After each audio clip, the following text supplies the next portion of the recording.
You will hear a number of different recordings, and you will have to answer questions on what you hear.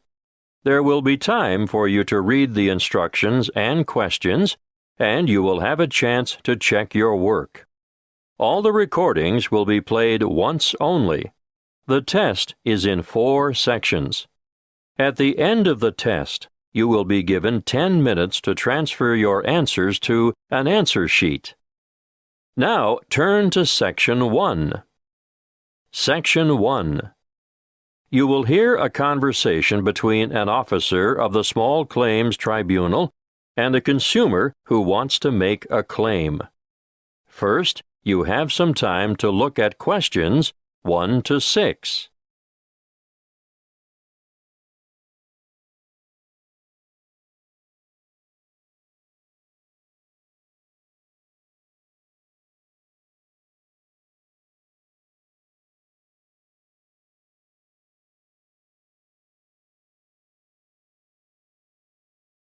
You will see that there is an example that has been done for you. On this occasion, only the conversation relating to this will be played first. Good afternoon. How can I help you? Good afternoon. I'd like to lodge a claim. Certainly. Name? Emily Jane Appleby. Appleby. That's an unusual name. Sorry, what did you say your first name was again? Emily Jane.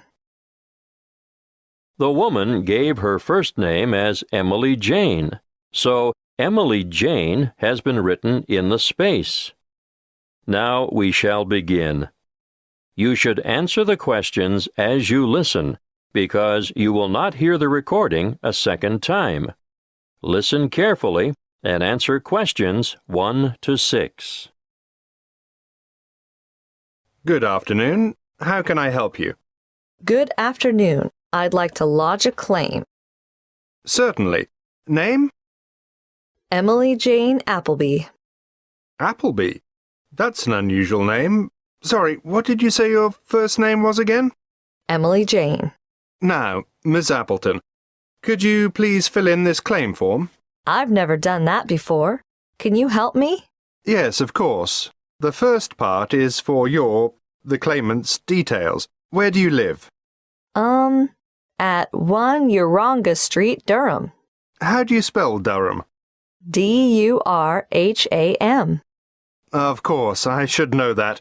But it's just one of those names that sounds quite different from the way you spell it. It is confusing. I've seen it spelt with 2 R's. And what's the postcode for Durham? 4105. Good. And do you work? No, not at the moment. Okay, so no work number. What about a home phone number? Yes, I can give you that.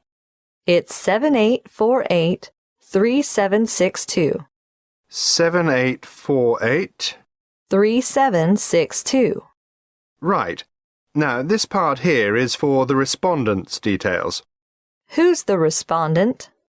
The individual person, company, or business that you're claiming against.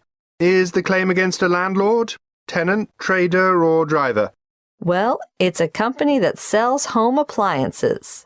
So that's trader, then. Just a moment while I write that down. ABC Appliances, actually. Oh, now this part is really important. If the respondent is a company, you must have the company's full and correct name and registered address. I've looked it up on the internet, and it's ABC Appliances Limited. Good. If we don't get this part absolutely right, you won't have a legal claim. And their registered address? Yes, I've got that written down here. Just a minute. It's, 17 Brown Avenue. That's in Baden, isn't it? I think I know the place. My wife bought a vacuum cleaner there last month. Yes, Baden. Have you got the postcode for Baden? It's really similar to mine. Wait a moment. I'd better make sure I get it right. 4065. That's it. And what's the telephone number for ABC Appliances? Oh, 7232 4681. Good. Got that. Now, in the third part of this form, we get to the actual goods or services that are in dispute. I assume you made a purchase from them. Yes, that's right. On the 3rd of February, 2011. And did the goods have any sort of guarantee or warranty? Yes, but only for 6 months. So it was just a 6-month warranty. Yes, they offered me an extended warranty for 3 years. But I would have had to pay extra for that. Oh, I see. Before you hear the rest of the conversation, you have some time to look at questions 7 to 10.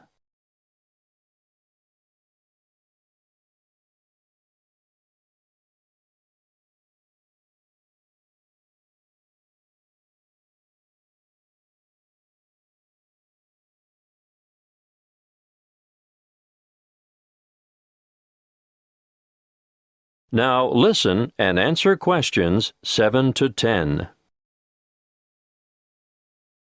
You'll need to give a full description of the goods involved, the nature of the defect or fault, and any other relevant particulars. So, tell me, what did you buy?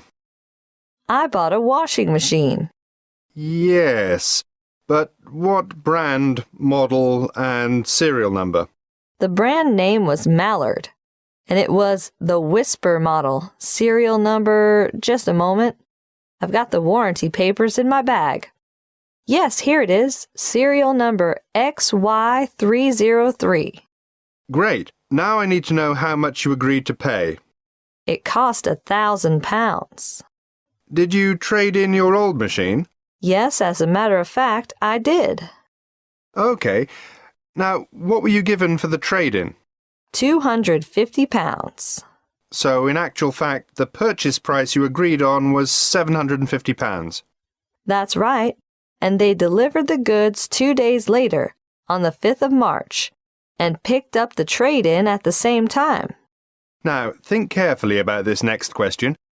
What did the respondents say about the quality of the goods, or the way they would perform? The salesman who served me at the appliance shop said, "The Mallard Whisper model has a much shorter cycle, so it uses less power. Oh," and he added, "and it will also use less water." Is that true? Well, partly. It does seem to use less water, but both the wash cycle and the rinse cycle go on for much longer than my old machine, so I don't see how it can use less electricity. But the sales assistant also said, "This model is whisper quiet." And is it? No, not at all. It's so noisy we can't hear the television in the next room.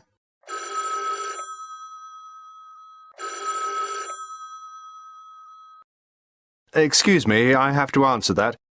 Would you mind waiting? I'll get back to you in a minute. That is the end of Section 1. You now have half a minute to check your answers.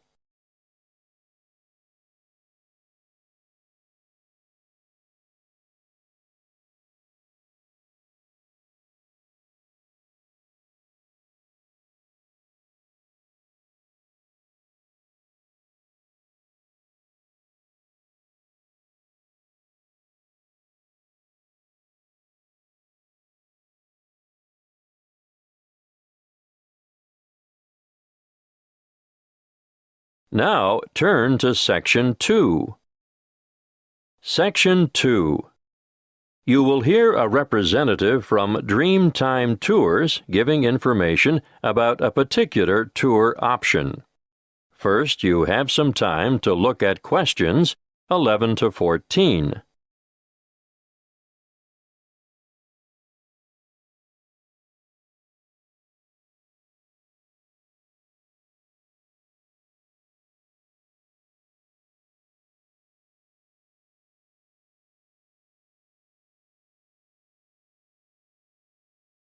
Listen carefully and answer questions 11 to 14. Dreamtime Tours have just the tour for you. The one I have chosen to talk to you about today is what I consider our best tour. It will take you from coast to mountain and back again. You'll spend a memorable and very comfortable day traveling in air-conditioned luxury. You'll see from our brochure that we have 4 pickup stops along the coast, and about 20 minutes after we pick up our last passenger for the day, we'll be stopping off briefly at a magnificent housing development, marina, and shopping complex. You'll be able to admire some of the most expensive and lavish houses on the coast. And here we'll take a quick walk around the waterfront. Now, despite its name, Hope Island, we can reach it without getting our feet wet or taking a boat ride. Hope Island is connected to the mainland by bridges. From there, we head inland to the beautiful Tambourine Mountain. You'll have time to browse in the many specialty shops, or you can sit and relax at a friendly outdoor cafe. We board the bus again and pass through an old timber milling town on our way to O'Reilly's Green Mountains. Once there, you might wish to venture across the famous Treetop Walk, which is a bridge suspended in the canopy of a rainforest. Definitely not for the faint-hearted. If you're not up to the excitement of this walk, or perhaps after you've done it, why not enjoy lunch on the balcony of O'Reilly's restaurant? Before we leave, you'll have time for a stroll through the botanical gardens, or perhaps you'd like to feed the beautiful parrots and other birds. We'll supply the birdseed. From O'Reilly's, we travel to an alpaca farm for a demonstration, and of course, there'll be a photo opportunity for you with these gorgeous animals before returning to the coach for the journey back to your original departure point. Before you hear the rest of the talk, you have some time to look at questions 15 to 20.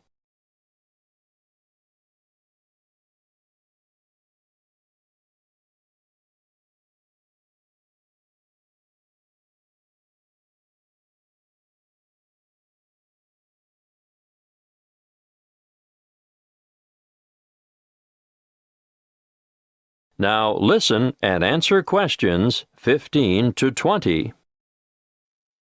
If I've persuaded any of you to sign up for this tour, take a look at our Dreamtime Tours brochure. You'll see that you can book over the telephone, or you can make reservations through the reception desk. We generally have a member of staff manning the desk from 7:30 a.m. to 9 p.m. every day of the week. Don't hesitate to ask reception staff any questions that you might have about this tour or any other tour, and be sure to make it known if you have any special needs. We'll do our best to make your trip rewarding and worthwhile. If this is the tour you want, be sure to specify Green Mountain Tour, and note that these excursions are full-day tours on 3 days of the week only, Sunday, Monday, and Friday, although we're hoping to have a Saturday tour available by next year. You'll see that fares are extremely reasonable, with each adult paying just $37. Now, that's not bad for a trip of around 280 kilometers, is it? If you want to bring the family, obviously, the Family Pass is great value at $94. That includes 2 adults and 2 children. But if you're an older adult, over 65, in other words, a senior citizen, your fare is discounted too. You'll pay a bit less than the full adult rate. Please note the departure times. We adhere to these strictly. The coach will leave the southernmost point of Coolangatta at 10 to 8 sharp, travel through Burleigh, and on to Surfer's Paradise, which is our most popular pickup point, departing from there at 8:30 in the morning. At 8:45, we make our last pickup at Labrador. May I remind you to dress appropriately for the day? Ladies, no high heels, please. Comfortable walking shoes are what is required, and I always recommend that everyone takes a light jacket because the mountain air can be quite cool compared to the heat and humidity of the coastal regions. Oh, something else I should remind you of. The prices quoted in the brochure are just for coach travel, although we can arrange for a minibus to collect you from your accommodation and bring you to the departure point free of charge. If you want to avail yourself of this service, be sure to let the booking clerk know. You will need to bring along extra cash or a credit card to cover expenses such as optional side trips, food and drink, and, of course, entrance fees to the various attractions. Well, that's all I have time to tell you. If you have further inquiries, please use the phone number on the brochure. That is the end of Section 2. You now have half a minute to check your answers.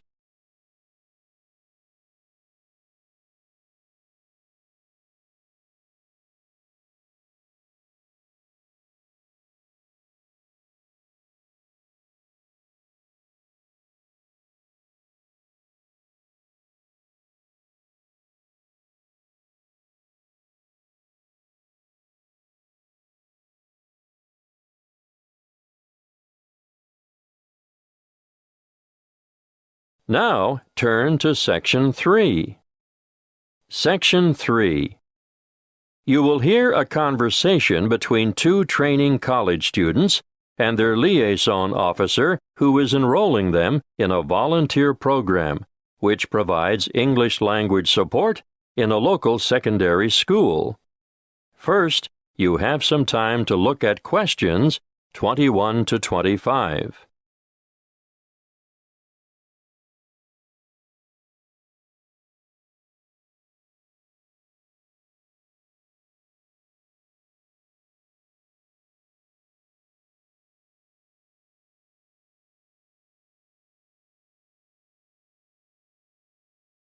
Listen carefully and answer questions 21 to 25.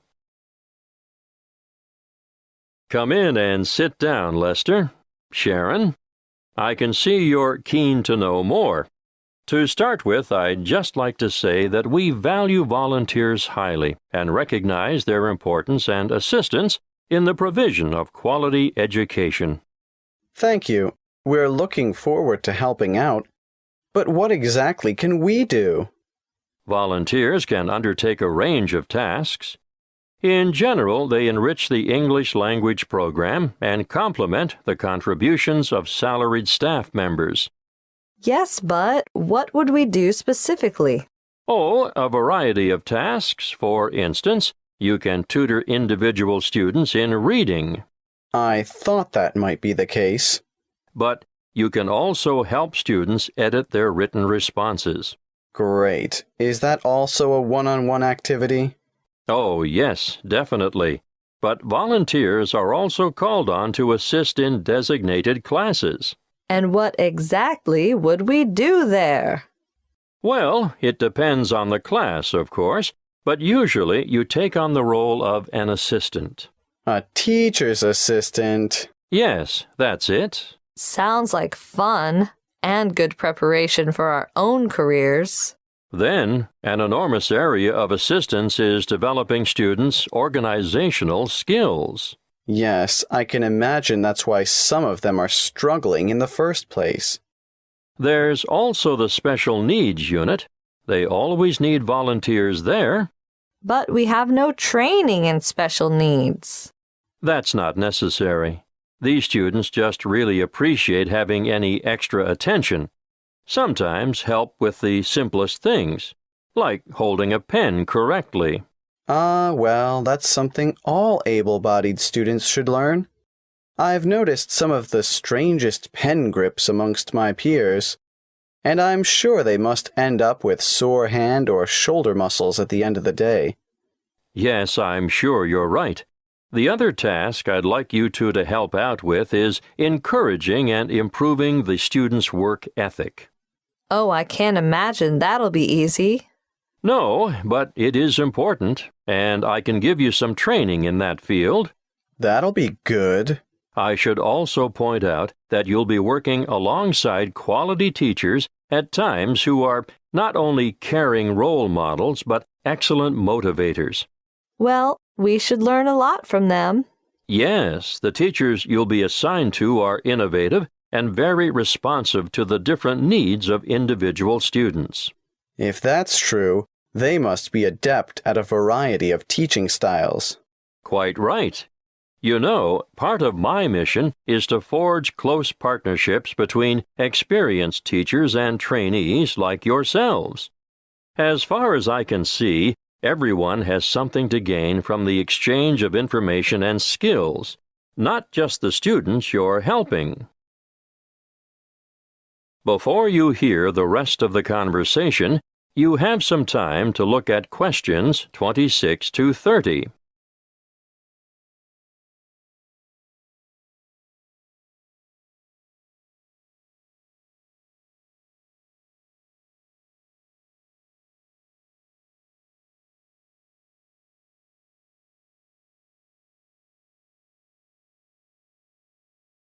Now listen and answer questions 26 to 30. There are a number of interesting developments going on at the moment, and I've chosen you two because of your varied academic backgrounds. Now you, Sharon. I majored in business studies before I came to Teachers Training College. Yes, exactly. Well, I've always been more interested in science, marine biology in particular. Yes, I think it's quite exciting. The school you're going to assist at is augmenting the number of vocational learning experiences offered within its subjects. Educational philosophy these days seems to recognize the importance of increasing practical components in the curriculum. Areas of development being pursued include building and construction, agriculture, business education, and hospitality. But the Marine Studies course is already well developed. Oh, now I see where we fit in. You'll find that the school has an excellent library and audio-visual collection. There are 3 computer laboratories and a special needs network with 6 stations. Ah, they are well equipped. Wait till you see their independent learning center. What's so special about their ILC? They have the most sophisticated self-learning software I've ever seen in this region of the country. Really? Uh-huh. And there's a wide number of extracurricular activities, an extensive sporting program. Oh, sport? Not my thing at all. Well, no, maybe not. But they also promote students' participation in different scholastic competitions. I'm impressed. I think we're going to enjoy this. That is the end of Section 3. You now have half a minute to check your answers.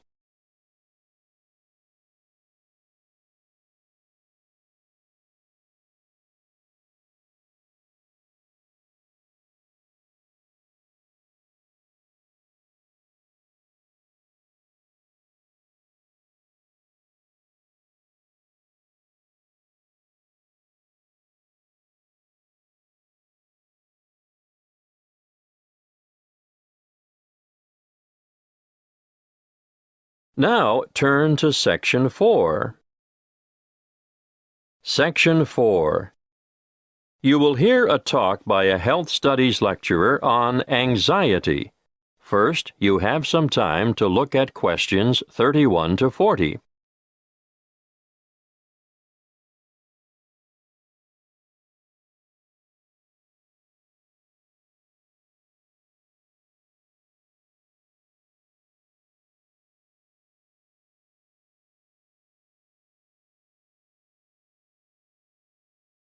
Listen carefully and answer questions 31 to 40. My talk today is on anxiety. Anxiety is something you've all experienced at some time in your life, so you'll know that it's an emotional condition in which feelings of dread, fear, and mental agitation predominate. However, what we call an anxiety state or anxiety neurosis or phobic state, they all mean the same thing, is characterized by anxiety reactions far greater than those normally expected for the circumstances, and these reactions may be severe and prolonged. This is the most common form of neurosis in westernized countries. Usually, normal anxiety decreases with repeated exposure to the feared situation, whereas a neurotic anxiety tends to increase. Gradually, the person is inclined to avoid the feared situation and views it with increasing dread. Sometimes there may be an inherited tendency for this, but usually environmental issues are more important. The individual may have been a worrier throughout life, and a stressful condition, just before symptoms set in, is common. Often there is a gradual build-up of anxiety, possibly for weeks or months, before the ultimate break occurs. The precipitating cause is usually one of great significance to the patient, often related to personal events, such as bereavement, a breakup, threats to career, health, or personal integrity. What are the symptoms of phobia? Well, phobic states often develop into severe, crippling challenges that can be very difficult to overcome. The person develops a fear of certain situations. It's not uncommon to have one or more of these present at the same time.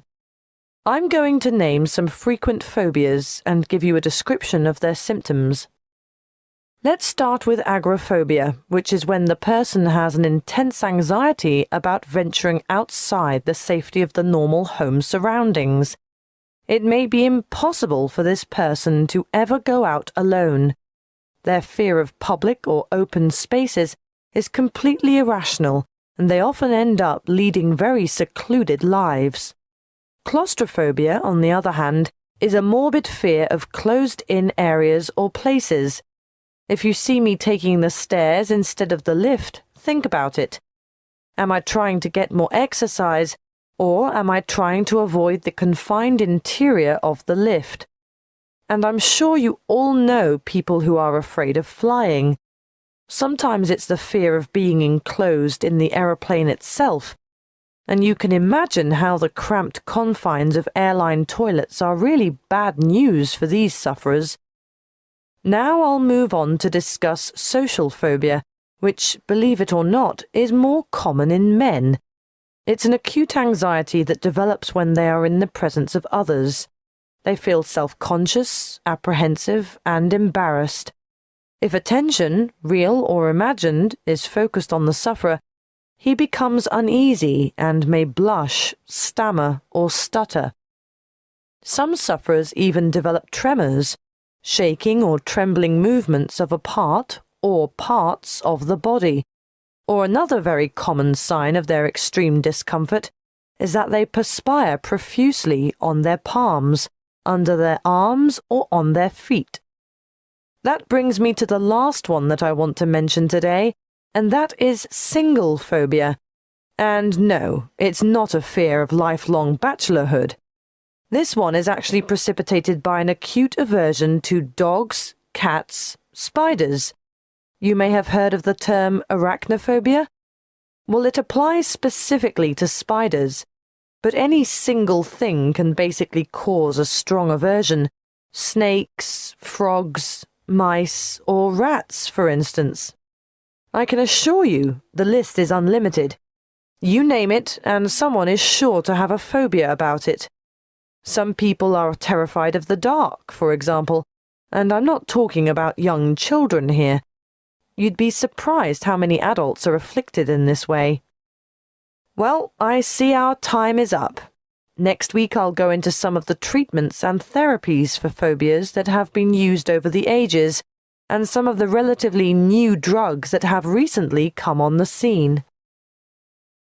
That is the end of Section 4. You now have half a minute to check your answers.